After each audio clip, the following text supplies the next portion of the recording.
குந்தவி, நிச்சயமாக பெரிய குற்றம் ஒன்று நீ செய்திருக்கிறாய். உன்னால் நேற்று ராத்திரி 4 பேருக்கு மரணம் சம்பவித்தது. அதென்ன அப்பா, எனக்கு ஒன்றும் தெரியாதே. ஆமாம், உனக்கு ஒன்றும் தெரியாதுதான். அயல் தேசத்திலிருந்து வந்த ரத்தன வியாபாரி ஒருவனை நீ அரண்மனைக்கு வரச் சொன்னாயா? ஆமாம், சொன்னேன். அது குற்றமா?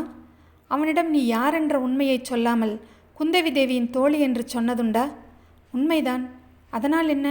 அதனால்தான் ஆபத்து வந்தது. அந்த ரத்ன வியாபாரிக்கு நீதான் சக்கரவர்த்தியின் மகள் என்று யாரோ பிறகு சொல்லி இருக்கிறார்கள். அவன் இதில் ஏதோ அபாயம் இருக்கிறதென்று மிரண்டு போய்விட்டான். மிரண்டு அன்றிரவே உறையூருக்கு குறுக்கு காட்டுப்பாதை வழியாக கிளம்பி போனான். உறையூருக்கா என்று குந்தவி கேட்ட குரலில் மிக்க ஆச்சரியம் தொனித்தது. மேலும் கதையை தெரிந்து கொள்ள கேளுங்கள். கல்கியின் பார்த்திபன் கனவு பாகம் 3 அத்தியாயம் 9 விபத்தின் காரணம். தற்போது குறிப்பு பலகை சேனலில்.